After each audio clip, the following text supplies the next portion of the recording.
Hello YouTube, my name's Nick. This is my first FTM transition video log. I'm very excited about it because I've watched YouTube videos for a long time, probably a few years, and I've been researching transitioning since I was about 19, and I'm 25 now. When I first started doing research, well, it basically started with somebody who I talked to on the internet beginning to date an FTM, and I was just curious about it. I looked it up and found that something that was missing with my ability to identify myself, I could find within that FTM community. I had previously identified as a lesbian, and it still doesn't feel right at all to say that. There you go. And there just wasn't a lot of information as far as just the everyday life of being FTM. You could find tips on passing, you could find people transitioning and making like little voice clips and taking pictures and putting it on websites. There was a transitional mail website that it was very helpful from the get-go.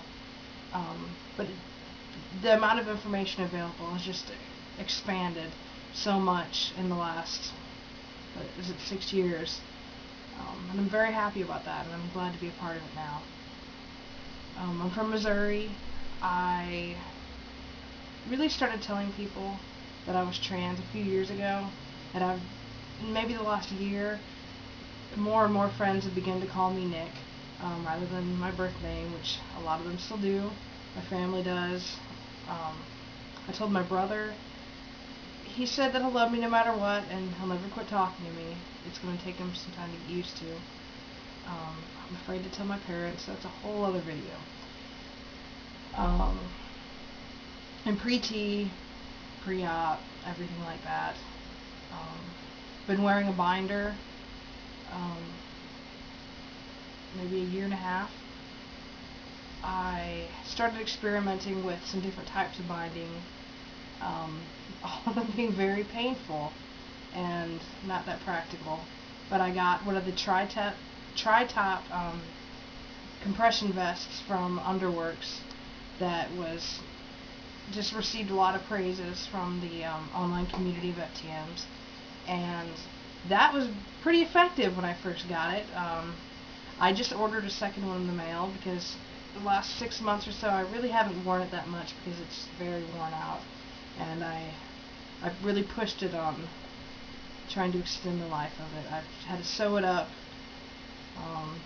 I really should have perhaps spent my money on a binder instead of other things, but it's in the mail. This one, it's lost its effectiveness. Let's see, I bought my first STP device today. I went ahead and gave in and decided I don't have to have the best thing they make right from the get-go. So, opening it up. I got a medicine spoon from Walgreens. I'm going to cut that end off as it's been suggested by a number of people on the internet, and I'm going to practice with that. It's going to be cool. I don't pack. I keep telling myself, oh, you gotta lose a little weight, because it's not gonna look right to be all girly looking as far as curves and etc., and then have like, a little bulge there. So I've been kind of waiting. I got some diet pills, and I've been working out, eating healthier. I also got a multivitamin, which is, I'm sure, much healthier than the diet pills. Whatever works, though. I'm going to try to be careful. If there's any side effects that are undesirable, I'm going to quit. I just want to get rid of some of the femininity of my body. Yeah. So I plan on, at least for now, since I haven't started tea yet, documenting my transition from, well, it's but an ongoing transition, I suppose, but doing everything I can without hormones, without surgery, to make myself appear as masculine as possible. So let's see how that goes. I hope you keep watching my YouTube videos. I know I've been watching a lot of yours. I'm excited to be part of the community. Thank you.